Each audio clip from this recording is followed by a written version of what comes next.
ہمیں سمجھنے کی ضرورت ہے کہ اس زمانے میں صورتحال کیا چل رہی ہے۔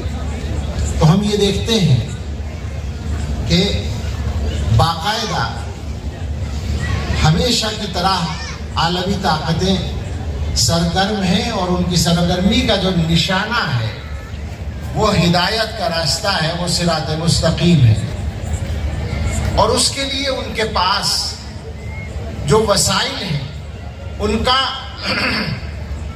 معیار تو بدل گیا، انداز پرانا ہی ہے۔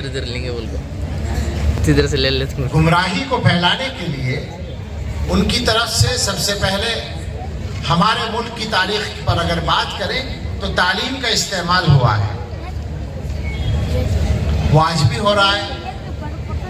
ہندوستان میں کہیں بھی آپ جائیں تو آپ کو ان کے اسکول مل جائیں گے جو عالمی طاقتوں کے نمائندے ہیں، ان کے اسکول چھوٹے چھوٹے گاؤں میں مل جائیں گے، مگر یہ اسکول آپ کے زمانے میں نہیں ہے، صرف آپ کے زمانے میں نہیں ہے۔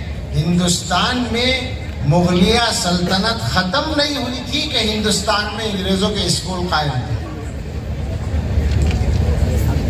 1857 میں جب دلی کا تخت ختم ہوا، اور اسی وقت میں ہمارے اکابر نے حضرت حاجی امداد اللہ مہاجر مکی رحمۃ اللہ علیہ کی قیادت میں حضرت مولانا قاسم صاحب نانوتوی رحمۃ اللہ علیہ، حضرت مولانا رشید احمد گنگوئی رحمۃ اللہ علیہ، حافظ امین شہید رحمۃ اللہ علیہ، اور اسی میں ایک بہت ممتاز نام تھا حضرت مولانا رحمۃ اللہ کیرانوی رحمۃ اللہ علیہ، اور دوسرے حضرات۔ انہوں نے باقاعدہ میدان میں جنگ لڑی تھی، اور اس کے بعد ایک جنگ کا بہت بڑا میدان چھڑ گیا تھا۔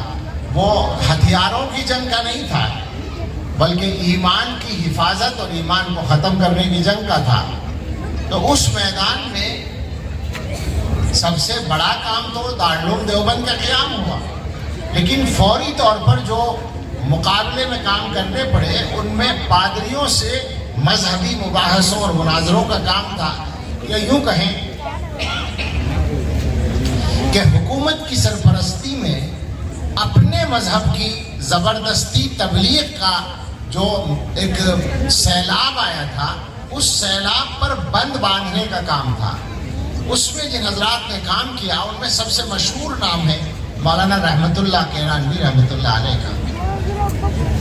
1857 کی جنگ جب ناکام ہو گئی اور یہ سارے کردار روپوش ہونے پر مجبور ہوئے تو مولانا رحمۃ اللہ صاحب ہجرت کر کے مکہ مکرمہ چلے گئے۔ وہاں جا کر ان کو خیال آیا کہ میرے بھائی کا ایک پوتا ہے جو چھوٹا سا ہے، اور وہ تعلیم کے مرحلے میں ہے، اب اللہ جانے وہ کہاں پڑھ رہا ہے۔ تو انہوں نے وہاں سے خط لکھا کہ وہ جو میرے بھتیجے کا بیٹا سعید نام کا ہے وہ کیا پڑھ رہا ہے، مجھے تفصیل بتائی جائے۔ تو یہاں سے بتایا گیا کہ اس سعید کے جو باپ ہیں آپ کے بھتیجے، وہ امبالہ میں سرکاری ملازم ہیں، اور ان کا بیٹا وہ سعید امبالہ کے مشن اسکول میں پڑھ رہا ہے۔ مجھے یہ سنانا تھا سر۔ مولانا رحمت اللہ کیرانوی جیسا آدمی جس نے ساری دنیا میں عیسائیت کا مقابلہ کیا تھا، وہ تو تڑپ گئے کہ میں اتنا وقت آ گیا، ساری عمر لگا دی میں نے اس کے مقابلے میں، اور میرے گھر کا بچہ ان کے اسکول میں پڑھ رہا ہے۔ تو انہوں نے خط لکھا کہ بچے کو یہاں بھیج دو، میں اس کی تربیت کروں گا۔ چنانچہ وہ بچہ وہاں بھیجا گیا، اور اسی بچے نے وہ مدرسہ قائم کیا تھا جس کو آپ لوگ مدرسہ سہولتیہ کے نام سے جانتے ہیں۔ وہی پہلے ذمہ دار تھے اس کے۔ ان کی تعلیم کا انتظام ماں رحمت اللہ صاحب نے، اور تربیت کی حاجی امداد اللہ صاحب رحمۃ اللہ علیہ۔ عرض یہ کرنا تھا کہ یہ سلسلہ تعلیم کی راہ سے ایمان کے لیے خطرے کھڑے کرنے کا اس وقت سے چل رہا ہے، اور اب اس میں ایک نیا پہلو آ گیا ہے۔ ایک تو یہ ہے اسکولوں کا سلسلہ، مجھے اس کی تفصیل میں جانے کی ضرورت نہیں، سب کو پتہ ہے۔ میں خلاصہ کہہ دیتا ہوں کہ عیسائیوں کے جو تعلیمی مشن ہیں وہ تعلیمی مشن بعد میں ہیں، تبلیغی مشن پہلے ہیں۔